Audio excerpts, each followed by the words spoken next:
Hi, വളരെയധികം സന്തോഷത്തോടു കൂടിയാണ് ഈ ദിവസങ്ങൾ നിങ്ങൾ കടന്നു പോകുന്നത് എന്ന് പറഞ്ഞാൽ ഒരു പക്ഷേ നിങ്ങൾക്ക് ദേഷ്യം വരും അല്ലേ? അതായത് നിങ്ങളുടെ ഓൺ എക്സാം ഒക്കെ വരാനിരിക്കുകയാണ്.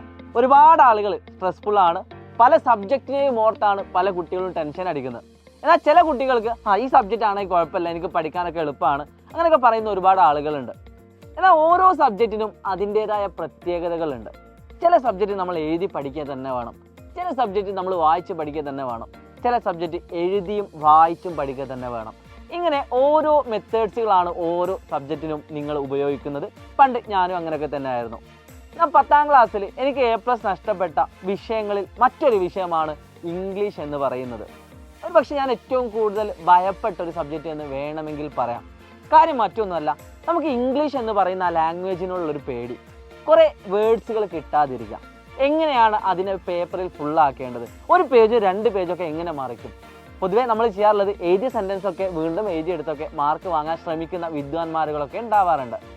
എനിക്കും പറയാനുള്ളത് അന്നത്തെ കാലമൊന്നും അല്ല ഇപ്പോൾ എന്നുള്ളതാണ്. നിങ്ങൾ ക്ലാസ്സുകളൊക്കെ കാണാൻ തുടങ്ങി. പലപ്പോഴും നിങ്ങളുടെ സ്കൂളിലൊക്കെ ക്ലാസ് എടുക്കുന്ന സമയത്ത് പല ആളുകളുടെ അവസ്ഥ ഈ കാണുന്ന രീതിയിൽ ഈ കാണുന്ന രീതിയിൽ തന്നെ ആയിരിക്കും അല്ലേ? ക്ലാസ് അടിച്ച് ബോറടിക്കും. ചിലപ്പോൾ ഇംഗ്ലീഷൊക്കെ ആണെങ്കിൽ ചില കഥകളൊന്നും നമുക്ക് മനസ്സിലാവണമെന്നില്ല. ടീച്ചർ അണ്ടർലൈൻ ചെയ്യാൻ പറയും, അത് പഠിക്കാൻ പറയും, ഇത് പാരഗ്രാഫിൽ എഴുതാൻ പറയും. ചില കുട്ടികൾ എന്ത് ചെയ്യും, കുറേ സെൻറ്റൻസ് എഴുതി വെച്ചിട്ട് അതിങ്ങനെ കാണാതെ പഠിച്ച് ഒരു ചാപ്റ്ററിൽ നിന്നും ഒരു പാരഗ്രാഫ് പഠിച്ചു വെച്ചിട്ടുണ്ടാവും. എന്നിട്ട് ഏറ്റവും ആദ്യം എഴുതുന്നത് ആ 4 വരി ആദ്യം എഴുതും, ഏറ്റവും അവസാനം അതിൻ്റെ നല്ലത് എഴുതും, അതിൻ്റെ നടുവിൽ എന്തായിരുന്നെന്ന് അവർക്ക് പോലും ഓർമ്മ ഉണ്ടാവില്ല അല്ലേ? അങ്ങനെ ഒരുപാട് കാര്യങ്ങൾ ഈ ഇംഗ്ലീഷ് പോലുള്ള സബ്ജക്റ്റുകൾ നമുക്ക് വരാറുണ്ട്.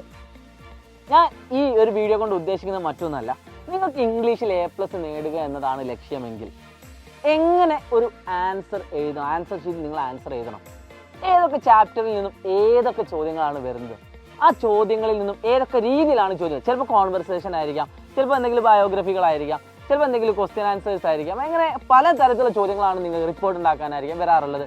അതൊക്കെ ഏതൊക്കെ സ്റ്റെപ്പ്, ഏതൊക്കെ ഫോർമാറ്റിൽ എഴുതിയാലാണ് നിങ്ങൾക്ക് മാർക്ക് കിട്ടുക, നിങ്ങൾ അതിൻ്റെ ഇടയിൽ നിങ്ങൾ കത്തി അടിക്കേണ്ട കാര്യങ്ങൾ എന്ത്, അങ്ങനെ എല്ലാ കാര്യങ്ങളും പറഞ്ഞു തരാൻ ഒരാളുണ്ടെങ്കിൽ തീർച്ചയായിട്ടും അത് അത്രയധികം ബെനിഫിറ്റ് ആയിരിക്കും നിങ്ങൾക്ക്, പ്രത്യേകിച്ച് ഇംഗ്ലീഷ് പോലുള്ളൊരു സബ്ജക്റ്റിൽ. അപ്പം അങ്ങനത്തെ ഒരാളുണ്ട്. ആളെ ഞാൻ പറയേണ്ട ആവശ്യമില്ല. ഒരു പക്ഷേ ചില ആളുകൾ ഗസ്റ്റ് അടിക്കാൻ പറ്റും.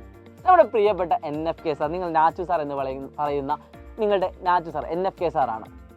അതായത് നിങ്ങളുടെ ഇംഗ്ലീഷ് ഫാക്കൽറ്റി. ഈ സാറ് പറയുന്ന കാര്യങ്ങൾ നിങ്ങൾ കൃത്യമായിട്ടൊന്ന് നോട്ട് ചെയ്ത് പോവുക.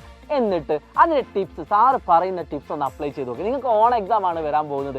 ആ ഓൺ എക്സാമിൽ സാറ് പറയുന്ന കാര്യങ്ങൾ നിങ്ങളൊന്ന് നോട്ട് ചെയ്ത് ഒന്ന് പരീക്ഷിച്ച് നോക്കൂ. 100% ഞാൻ ഉറപ്പിച്ച് പറയാം, ഇംഗ്ലീഷ് നിങ്ങൾക്ക് അത്രയധികം ഈസി ആയിട്ട് മാറും. നിങ്ങളൊക്കെ പ്രതീക്ഷിക്കുന്ന പല താഴത്തുള്ള ഗ്രേഡുകളിൽ നിന്നും നിങ്ങളൊക്കെ വിചാരിക്കുന്നതിനേക്കാൾ അപ്പുറമുള്ള ഒരു ഗ്രേഡിലേക്ക് നിങ്ങൾക്ക് എത്താൻ സാധിക്കും ഈ പറയുന്ന പോയിന്റുകളും ഈ പറയുന്ന കാര്യങ്ങളും മാത്രം നോട്ട് ചെയ്ത് വെച്ചാൽ. സോ നിങ്ങൾക്ക് വേണ്ടി ക്ലാസ് എടുക്കാൻ വേണ്ടി നിങ്ങളുടെ നാച്ചു സാർ വരികയാണ്. ലിങ്കൊക്കെ താഴെ ഡിസ്ക്രിപ്ഷൻ ബോക്സിൽ ഉണ്ടാവും. നിങ്ങൾ ഇപ്പോൾ തന്നെ പോയി ലൈക്ക് ചെയ്ത് നോട്ടിഫൈ മീ ചെയ്ത് വെക്കുക. അപ്പോൾ ഇംഗ്ലീഷ് എന്ന് പറയുന്നത് അങ്ങനെ കാട് കയറി നമ്മൾ മേലോട്ട് ചിന്തിക്കേണ്ട ഒരു കാര്യമൊന്നുമല്ല. നിങ്ങൾ വിചാരിച്ചാൽ നിങ്ങൾക്ക് A+ നേടാൻ പറ്റുന്ന ഒരു കാര്യമാണ്. വിചാരിച്ചിട്ടില്ലെങ്കിൽ ഓവർ കോൺഫിഡൻസ് കൊണ്ട് A+ നഷ്ടപ്പെടുന്ന ഒരു കാര്യം കൂടിയാണ് ഇംഗ്ലീഷ് എന്ന് പറയുന്നത്. സോ അതൊന്നും നിങ്ങൾക്ക് ഉണ്ടാവാൻ പാടില്ല. എല്ലാവർക്കും നല്ലൊരു മാർക്ക് കിട്ടട്ടെ എന്ന് ആത്മാർത്ഥമായി പ്രാർത്ഥിച്ചുകൊണ്ട് മോനെ എണീച്ചു പോയി അല്ലേ? അപ്പോൾ ഇങ്ങനെ ആവാൻ പാടില്ല. ഇനി നമ്മൾ മുതൽ എന്താക്കണം, സൂപ്പർ ആവേണ്ടതുണ്ട്. നല്ലൊരു മാർക്കോട് കൂടി നല്ലൊരു എനർജറ്റിക് ആയിട്ട് നമ്മൾ എന്താക്കും മുന്നോട്ട് പോകുന്നതാണ്. So it's me Shahid Ramzan from silent learning. By.